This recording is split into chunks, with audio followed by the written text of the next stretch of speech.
Hi, I hope you're doing well. How would you create a great, amazing fantasy role-playing game? And you might think, well, there's already a role-playing game out there. There's already lots of fantasy role-playing games out there, like Dungeons and Dragons is a great role-playing game that's out there. But the thing about D&D is it's not perfect and it's definitely not like the limit of what a role-playing game is. It's highly like it's a great game and everybody likes it and I like it, but it's highly generic. It's like you've got your magic user, which means any kind of wizard, any kind of magician, the magic user. Then you've got your fighter, which means like any kind of fighter, you could pretty much be any specific fighter. And that's how they kind of started it. And then they went a little bit like further with that. They did the illusionist class, which is a magician, but it's only illusionist. They did a cleric class, which is like you can use magic, but your magic is basically from your deity. And then like with fighters, they have like the cavalier and the paladin, the ranger and things like that. Those are all fighters, basically. So anyone that uses a sword, anyone that fights, doesn't really use magic is a fighter. So the thing about that is that it's very limiting. Like if you want to, what if you want to use magic and then you want to use weapons? Like you can't do that in D&D, you know? And so like it's very, very limiting. So what I would say, what I would do to make an amazing role-playing game is allow the freedom to pretty much choose whatever you want to do, you can do. Like, for example, like any class can use any weapon whatsoever, but some classes on some weapons would get bonuses, so they're able to use the weapon better. So, for example, a fighter, any kind of fighter, would be able to use swords, shields, wear armor, and just get like bonuses to that. They get extra armor class if they wore armor. They would get extra ability with swords if they would just like use swords, because they're basically a fighting class. And then you'd have your magic user class, which is like wizards, but you could use a sword, you can wear armor, you can use a shield, you can pretty much do anything like that, but you might get like a little bit of a penalty for using heavy armor if you're a wizard. You could probably use light armor because there's no reason why you couldn't use leather armor or something like that. But if you use like a full plate of armor, you might get a little bit of a penalty, because that really is, unless you like study armor and get good at it, like basically use like ability points or something like that to gain proficiency with armor. So that's the thing about like wizards. Now the thing about wizards in D&D is they're not powerful if they're low level. Like they can't do anything if they're low level. They get one spell, and each level of spells, there's only about like 20 spells. I'm talking about the old D&D, like the old Advanced Dungeons and Dragons. Like now D&D has expanded to the point where there's just lots of things going on, and I haven't played it in a while, so I don't even know how far they've taken it. But they pretty much have expanded it and expanded it and expanded it, and like you can kind of play it any way you want. You don't have to start at first level. You could start at 20th level or 50th level or something like that. You could pretty much just give yourself any attributes. You can give yourself like full strength, full intelligence, full wisdom, whatever it is. You don't really have to play it by the rules, which is something that I really always liked about D&D or any role-playing game. You don't have to play it by the rules. You can just like make up your own rules to do it, and that's kind of like what you would do. But I think in a really good fantasy role-playing game, the wizard would be a little bit more powerful. Like they'd be able to pick, like at first level, they would have a lot of spells. They would have like several spells at least. One spell is just like so difficult. Like I could just see like not really being able to do it, to fight pretty much with anything, because they have like one spell, and then they have no weapons and they have no armor. They have like a staff. as a weapon, and it's a low power weapon. It only does like 6 damage points, right? A staff is really really weak, pretty much, you know. And a dagger. I mean, come on. They're like the quintessential wizard already, right? But they're first level. Like, give them a sword, give them a weapon, give them a way to fight. Because otherwise, it's just like, you know, what are you gonna do? Put a, you know, giant rat to sleep? And what happens when you use your spell? Then you have to, like, you can't just use it again. You have to, like, prepare another spell or something like that. So what you can kind of attack once, and then you can't attack for a really long time. So that's the thing about it. And I always found it like a big negative, that wizards can't use like regular weapons. If you think about it, like, if you want to pretty much have a wizard and use a sword, you have to be a fighter magic user. And with multi-class characters, it takes forever to level up to higher levels, because like your experience points is shared between both classes. You know, it's like you basically cut your experience points in two, and you pretty much advance like very very slowly. You can advance, but you advance very very slowly. It doesn't make any sense to do it. And so why can't like a magic user use a sword? There's really no reason why. And the thing is that in movies and video games, magic users use swords. If you look at Skyrim, you can be a magic user, right? You can pretty much, you can have a class or a race that gives you extra magical ability, like half elf or something like that. Extra magical ability. And so that's the best race and class to have when you want to be a magician. You want to use magic. You want to be basically primarily use magic. But you can use a sword. You know, you just don't get as many advantages. Like you just can't use it as well as someone that's more of a fighting class. You can use a sword, you just can't use it as well as someone who's a fighting class, which makes more sense.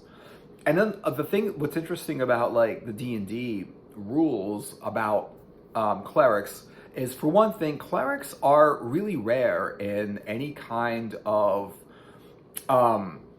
like fantasy movie or anything. I can't think of any clerics in a fantasy movie. Like there was this one, I think in Dragon Slayer, there was a cleric there who tried to take down the dragon, and the dragon just burned him to a crisp with its, like, by breathing fire on him or something like that. It's really really rare. What's cool about clerics in D&D is that they can turn undead, which means, like, I didn't understand that when I first heard about that, but turn undead basically, like, if any zombies or something like that, anything undead would come at them, they're able to just like turn them away. Basically, that's what I think that means. Turn undead. They just like turn them away. They don't like kill them, but they just turn them away, which is pretty cool. But you know, there's just not a lot of clerics like in any fantasy movie or any real fantasy books that I know of. I'm sure there's some. I just don't know of any.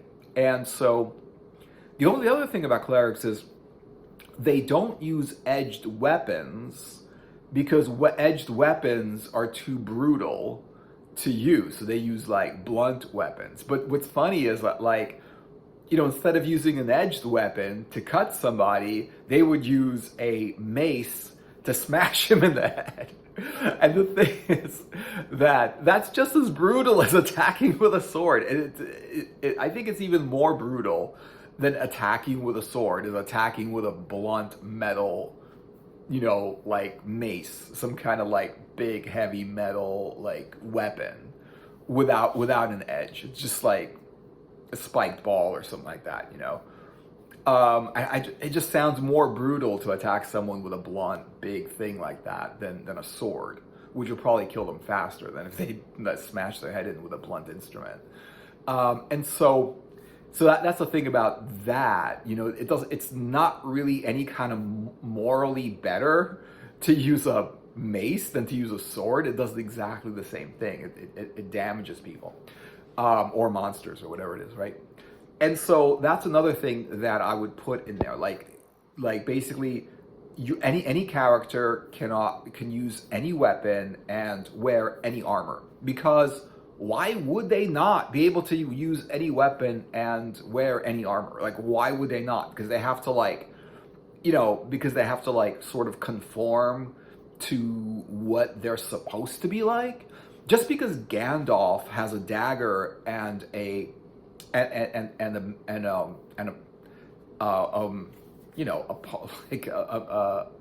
a staff, right? Just because he has that doesn't mean that every magic user has to have that.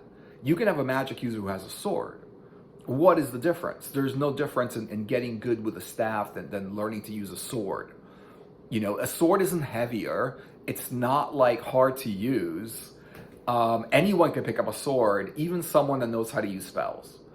So that's the thing about it, is that like you can use pretty much any class can use any weapon, and also any armor, because it just doesn't. It makes sense. Like even a thief, why can't a thief wear full plate? They could. In fact, like you would never think that someone in full plate would actually be a thief. So that actually would work in their advantage because they just don't look like a thief. They look like a knight or something like that, Whereas like they would never expect a knight in full armor to actually like steal something from them. A thief, like thieves just use daggers, they backstab. They might get bonuses for using light armor. And the other thing about like heavy armor is that they would say, well, a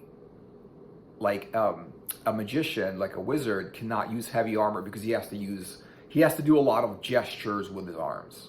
And that really does depend on, like, does he really? Like, what if it's like a power word or something like that? What if the spell is just recited? Like, does he really have to use, wave his arms around? And if he does, like, you could still wave your arms around inside armor. It's like, it's not really going to make you not be able to, like, do arm gestures and speak magic words, right? So that's not going to do anything bad either. So, I mean, it would be cool to have worlds where the wizard wears armor if they want to wear armor, has a shield if he wants to wear a shield. Like, you pretty much practice with a shield and you get good with a shield. And it doesn't matter if you're a wizard, you can still do it. Obviously, like, you're gonna put points, like you're gonna have strengths and weaknesses. That's the one thing that is gonna be the same as D&D. It's like you're gonna have strengths and weaknesses. So obviously, if you're gonna be a wizard, you want your strengths to be your wisdom, your intelligence. And there's other things like dexterity is pretty good if you're gonna throw stuff or like shoot a bow or something like that, right? But you can pretty much be a wizard who has like good intelligence and strength, so that you're more of like a fighting wizard. And there's been a lot of fighting wizards inside the fantasy genre. In fantasy movies, there's lots of fighting wizards, especially like martial art fantasy films. There's tons of like characters that can use magic, but can also use weapons, and they're able to fight. And if you look at like Eastern martial arts, like karate movies, karate fantasy movies, like Wu Assassins or something like that, karate fantasy movies, they pretty much can, they're fighters and they can use magic. It's same thing with like if you look at something, a series like Iron Fist, you could see how the enemy, the sort of like, the villains in Iron Fist and the villains in a lot of the other movies and everything like that, like the villains in Iron Fist, the villains in a lot of other like super like hero movies, they were fighters. Basically, they were ninjas, and they would be able to use weapons, and they would be able to fight, and they would be able to use magic. So Daredevil had the same thing. He had the same villains where they were very, very powerful magicians, but they can also kick ass with martial arts and use swords, all kinds of protective armor and stuff like that. So I would say, just because you are a magic user doesn't mean you can't use weapons and armor. So you can pretty much do that. If you're a thief, you can use weapons and armor. If you're a fighter, you can use weapons and armor. I would also say that, like, if you are a fighter or a thief or any non-magical sort of like class, you still have the ability to learn spells. And I would give that to like attribute points. I think attribute points are pretty cool, where every time you would go up a level, you would have attribute points. And you could put these points into gaining attributes, basically to becoming a little bit better at whatever you want to get better at. So if you're a wizard and you went to level 2, right? You went up a level and you get, let's say, 2 or 3, whatever, attribute points. And they do a lot of this in video games, right? And so you would go up in attribute, you would go up a few points in attribute points. So you could use your attribute points to get better at wearing armor, using a shield, using a sword, using spells, maybe to run faster, maybe some skills or something like that, maybe speak other languages, like a whole bunch of different skills that you can learn. And you could use attribute points for that. And I would say that, like, fighters, like if you want to be a knight or something like that, right? A fighter can use their attribute points to learn spells. Like, why can't a knight learn spells? There's been lots of fighting classes, like a lot of characters in fighting classes that were able to use some magic. They were primarily fighting classes. They primarily fought, used weapons, armor, shields, and things like that. But they were able to use a couple of spells. And I think that would be cool. Like, yes, you can use spells if you're a wizard, if you're a fighter, but it's harder to learn those spells. It's harder to learn more advanced spells, and you probably start at basic spells, which means, like, it would just take a lot more, like, when you level up, it would just take a lot more, time for you to learn those spells and be able to use those spells, and you'd have to be at higher levels to use the higher level spells, right? That kind of makes a lot of sense, because it would just be a lot easier for wizards to learn spells where, like, every level they learn new spells, whereas, like, they can learn 3 or 4 new spells or something like that, or even more than that, depending how you want to play the game. But with, like, fighters, they might actually only know a handful of spells, because they're very expensive, attribute point wise, or using your experience points to learn them. They're very expensive. And for example, you could, like, if you go up a level and you're a fighter, you can pretty much have the choice of getting better with a sword, or getting better with another weapon, or something, like getting better at fighting or something like that. And you would go up, like, you would be able to get better at those skills a lot faster. But if you want to learn a spell, it's it's like way more difficult. So you have to use a lot of different attribute points just to learn some spells. But I think you should be able to learn some if you want to, because it just makes the characters more interesting, and you're not like, I've got to either do this or either do that, which is like what D&D kind of does. It's like, I can either use magic, or I can either use stealth, or I can either use, fight or something like that, or, it's like either or. Like, if I'm a stealth character, well, then I'm only a stealth character, and I can't do anything else. If I'm a wizard, I can only use magic, and I can't do anything else, pretty much. If I'm a fighter, I can only fight, but I can't do any stealth. I can't use magic, or do anything else, right? It doesn't make a lot of sense. And also, but then if I want to do everything, then I have to be like a fighter, wizard, thief, and it's just like, I'm never going to go up in levels, because it just takes forever, because you would have to share your experience points among everything. So that's what I would kind of do, like, open it up so there wouldn't be these dumb limitations. Like, you can pretty much do whatever you want. You can pretty much be in any class, any race, use any weapons, any spells. They're just kind of make sense that they're different based on what your speciality is. So they're just like, if you're a specialist at spells, you're able to use them a lot better than if you're a specialist at fighting, basically, right? So that's a thing. And so that's the thing. So I would say, you know, you could pretty much kind of do it that way. It just makes a lot. It just gives it a lot more freedom, and I think that's definitely a thing that you want to do with a role playing game. Is just like have the freedom to do kind of like what you want and any ability. You know, I would also increase the amount of spells, and I would also allow the character to make up their own spells. There's just no reason why you have to pick from a selection of 20 spells. It's much better to say, okay, what spell do you want? Because like realistically, in a fantasy world, you're probably going to be able to learn any spell. You know what I mean? So basically, it would be like, so what spell do you want to learn? Do you want to learn a magic missile spell, right? Like, what spell do you want to learn? And you could pretty much just basically pick out, just like create a spell. And you should be able to learn pretty much any spell. So even if it's like you make up a spell because for your own character, you should be able to do that. And I would say the level of that spell makes the difference of how powerful that spell is. So if it's a sleep spell and it's like at level 1, it could put maybe one character to sleep or something like that, right? But if it's at level 10, they could put a whole party of characters to sleep. You know, so you can pretty much take that spell that you have and just make it more powerful as the character becomes more and more powerful.